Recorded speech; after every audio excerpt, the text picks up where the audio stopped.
Toyota Wish Lamai MPV Lover punya dream car. Untuk korang tahu Wish kan saya jarang dapat cantik punya. Macam 2003, 4, 5, 6, 7. Kebanyakan tak cantik. Kenapa saya tak tahu. Mungkin sudah lama. Okay. So, ini hari saya mau ajar korang macam mana tengok dia accident ke tidak. Okay. Satu, tengok ini. Senang punya.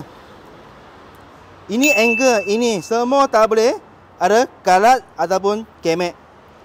Korang ingat ini kiri kanan ini sangat senang. Okay. Lepas itu macam biasa Toyota punya tulang kiri kanan sini. Tengok ini.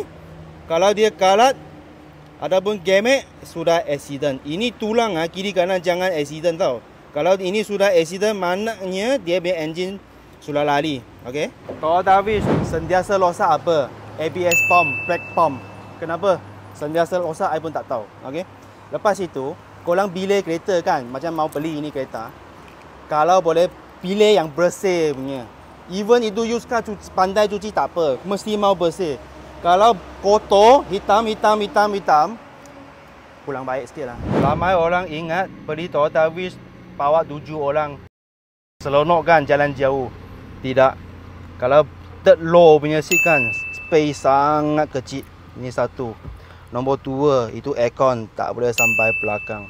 Dia satu blower aja depan tau. Sini kiri kanan tak ada aircon. Tengok air berburu banyak. Oh. Okey. Bila anak lamai ingat mau beli Wish jalan jauh. Mana tahu belakang tak boleh letak balang. Satu troli saja anak punya troli sudah penuh. Luggage baju macam mana letak kena fikir.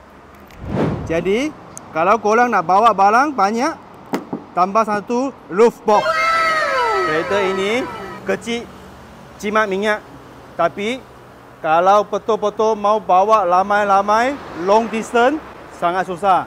Third low punya orang, pening, pumping, aircon tak ada. Okay? Tapi anyway ini kereta bagus lah. Jimat minyak punya kereta.